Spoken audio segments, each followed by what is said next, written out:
those of you who don't know me, I'm Giles. I've been in the mortgage industry since 1991. I've been at a variety of different companies, including Mortgage Trust, First Active, purely mortgages. That was an interesting one. That was the first fees-free online mortgage broker. Launched in 2004, bust in 2005. I'll tell you more about why that was if you want to know afterwards, but I won't get distracted right now. Obviously the topic of this event is Innovate or Die. Remarkably, given the fact I graduated in 1996, so I'm not dead yet. So that must mean I've innovated at some point along the way. And the latest example of that is Vida HomeLoans.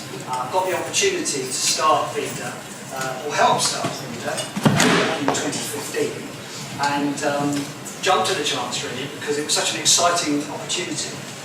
One of the reasons being that was the business plan, that was the name of the company, that was the website, it was your stereotypical blank piece of paper. And I just thought all the things I've learned about mortgages and technology along the way I could put together in one place. And what a great opportunity that is. So October 2015, I started consulting for Vida. I actually went full-time in February 2016. And this is the journey that I and Vida have been on since then. We were found, the management team was found by Pinebrook in 2015, American private equity firm. They decided that the specialist residential and buy-to-let sector of the UK market was a market that could take some disruption. It's all part of the cycle, as those of you who've been in the mortgage industry for many years will know. But right now it's time for specialist lenders. And as a result, they decided to put some money into the management team that they found. Vida HomeLoans was launched on the 5th of October 2016. The speed to market I think is pretty good. We've basically presented a regulated business plan to the FCA in February 2016. They signed us up in September. And a lot of that business plan was about the operational technology, as well as the compliance and governance, but a lot of it was to do with being ready for market. And we had to convince them that we would be ready for market in 6 months. 9 months later, there are kind of key stats. We've come quite a long way quite quickly, and a lot of that has been down to fairly agile technology and very quick reiterations of all sorts of processes, including prototyping, including user testing, including very, very quick introductions of improvements. There's all sorts of stats up there. I won't repeat any of them.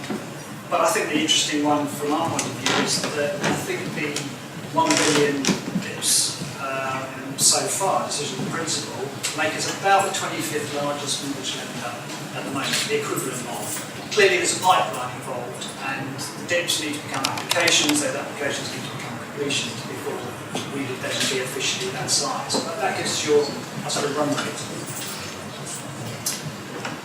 Clearly when we came to the market, we had an idea of our business plan, which was specialist buy-to-let and residential. Now, Mark alluded to the fact that 70%, roughly 70% of the UK mortgage market is intermediated. I would say it's near 95% for specialist buy-to-let and residential mortgages. So our chosen distribution channel had to be through brokers. There was never a moment's thought about going direct to the consumer. It's such a complex area that the customer needs the advice of a qualified professional broker. Not just online, not just on the telephone, but very often face to face. And there are areas that robo-advice cannot go. So technology. What is the technology behind us that's given us this accelerated start into the market? I think the key here is buy, not build, configure, not code. What we've done is we've found the best of breed suppliers, we've found the best of breed platforms, we've got a strategy for best of breed technology. We then asked those suppliers or their resellers to tailor those key platforms to give Vida an edge. But what we're not doing is we're not building our own mainframe systems, we're not building our own mortgage processing systems. Those of us who've been in lenders who've done it in the past will know that after about 5 years, you've got to rip it all up and start again. And the words legacy system, obviously, it's hamstrung an awful lot of lenders. We were fortunate to have a blank piece of paper, but we didn't make the mistake of thinking we could build our own. We're not software engineers, we are mortgage. We know our market, but we've selected partners that know what they do better than we do. The clever bit, I suppose, is probably putting them together in the configuration, and that's where our IT team has been absolutely instrumental in selecting the right suppliers and bolting them together and making sure it's all integrated. Clearly we made lots of decisions here, some about keeping some systems in-house, some about basically taking feeds from outsourced suppliers and some taking cloud-based services. They depended on the importance, they depended on the differentiation of gay Vida against a competitor, because there's an awful lot of stuff in here that's bog standard that just has to work behind the scenes, but there's some stuff that has to be different, and that's where the user experience is in particular. So, that being the structure, if you like, how do we then actually develop the user experience? Well, I have learned quite a lot along the way. I must admit, this was new for me. I hadn't actually developed a website for a while. I'd redeveloped the Kensington website about 2005, so that was my previous experience, the lender website, and it was quite back to basics. I think we realised that we had to work very closely with our customers, and when I say customers, clearly I'm talking about brokers here. And I can only reiterate points made earlier about work with a small number of brokers who give you good feedback. You may have to pay them, you may have to work with them very closely over a long period of time, but listen to what they say, because they're providing value. It's a shortcut to say, we know what we're doing, we know because we've been in the industry for a long time. Put the money where it matters. It's no point building a site, finding people who don't like it, and then realising you've got to re-engineer it. So I would very definitely say you should do some research groups, and I would really recommend lab testing. This is where obviously, and this is an image showing it, you'll sit in an external room, you'll bring a broker in, you'll pay him or her for his time, because they're busy people and they don't need to spend an hour with you unless it's worth it.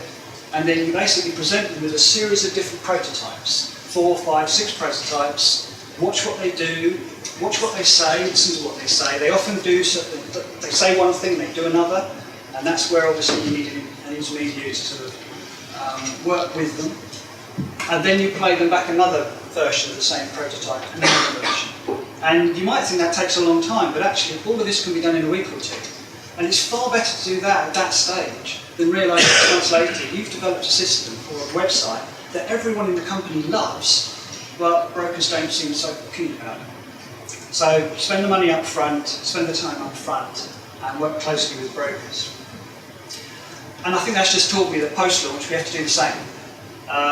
You can't get away with thinking that because no one's complaining and no one's kicking up a fuss, it all's well. Get out there with some surveys, quantitative, qualitative.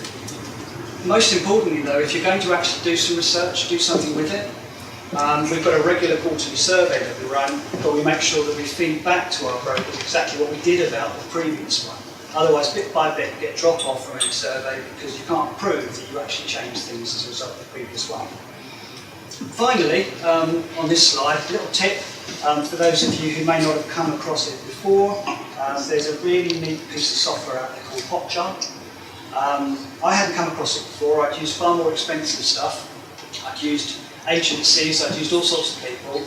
But if you can put HotChar on your website, you will learn a huge amount about it very quickly for about 90 quid a month. You can do heat maps, you can do journeys through forms, you can watch people's behaviour on the site, and you can run your own surveys. You can also dip in and do instant feedback at various points of the broker journey. As I say, this is something I've done a lot in the past because you get a huge amount of value from it, obviously, but this is the cheapest version I've ever seen. Again, it needs to be integrated with a team of people who know what to do about the results. There's no point doing something like this unless you've got experienced digital marketing people within the business to actually interpret it and do something with it. That's how we've developed our user experience very quickly. The most important part of our business, however, is building the prototype website and then the main order processing platform. And this is where I really did learn a lot. I was obsessed with a site that had marketing messages on it, that had latest news, that told people about Vida, that told people how fantastic we were, until we got into the lab tests. And then one by one I watched every broker basically slag off my pride and joy until I had to dump the whole idea and go back to, here's the products, here's the criteria, and you'll notice the latest news somewhere down the bottom now, because I'm actually sneaking in there because I still liked it. But brokers have to be listened to. They're busy people. They can pick up your brand quite quickly from other places. They're not as interested in brand as consumers. They're more interested in the product, the criteria, and whether you fit their client. They will learn about your brand, they will read up about it if they need to, but they're not as obsessed about, do I know them, do I hear, has someone else sort of used them already? So I didn't have to explain who Vida were on the website. I had to explain who Vida were at conferences, face-to-face, with a telephone BDM team and key account managers. That was how you introduced the brand. But the website was much more transactional than I thought it was going to be. So, in the end, the content here you see is in the priority order of the lab test, not in probably the reverse priority order that I would have probably put on in the first place. We also need to remember the demographics of the mortgage industry. And funnily enough, this responsive design thing's come up again. We did decide the responsive design was very important, but you can see the usage. I don't mind being slightly ahead of the curve. Clearly I've been way ahead of the curve in one or two moments in my life, which has caused the business model to fail. But this particular one, we'd like to think we're just a little bit ahead of the curve. And at some point, brokers will start using mobiles more, tablets more, as well as desktop. However, we've got to point out that in this industry that we're in, there's an awful lot of data entry. There's an awful lot of stuff to be put into forms and to be entered into calculators. And sometimes the desktop is just the easiest place to do it. But we've got responsive design and we'll be encouraging our people to use it. Technology's come on a lot. We don't have a post room, by the way. That's a bit of a problem actually with solicitors' packs. But there you go, again, we're trying to force people down a particular route of scanning stuff, uploading it, and not giving you paper. But you can't stop solicitors wanting paper. And this is our mortgage processing platform. The underlying machine under this is from BankTech. Those of you who know the systems out there, BankTech and DPR are the big two. We went with BankTech. We have skinned it so you can see the way that it looks and feels very much like the Vida experience. That was quite deliberate. We didn't want people thinking they were going into an alien environment. And we've had to sort of basically make sure the service standards that we put into here are the standards that the intermediary found important rather than what we thought were important. So it's been built with the intermediary in mind. They're the tools that they need. There's a maximum loan calculator. There's a very quick decision in principle system, very quick full mortgage application, then auto emails, auto case tracking, and a service update section as well. You will notice at the top there, just below the main banner at the top, we put a service update in. That is to make sure that when we do fall behind on service, and as we've already talked about, when you launch a great product, it hits your service standards. That is just being as transparent as we can be and saying, look, we're up to this point with our decisions in principle, with our applications, with our documents. So that as a broker, you can decide before you submit the application whether you actually think that Vida's in the right shape right now to give you the service that your client needs. And that can depend hugely depending on whether it's a purchase or a remortgage, type of client, buy-to-let or residential. So that transparency is all very well, but it does mean that when some of those figures don't move along as the way you'd like them to, you still have to put them up there. So, it can be a blessing and a curse.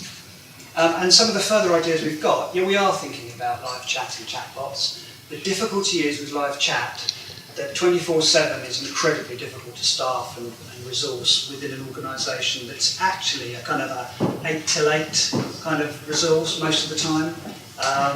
It is a B2B environment, these are not consumers. But you start offering that, people will start ringing you at Sunday on, 3 o'clock in the morning.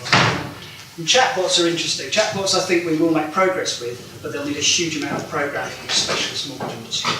I think they'll be fine for mainstream mortgages, but I can't imagine more than about 3 or 4 questions for a specialist mortgage broker about a specialist mortgage case before you go, you know what, give us a call.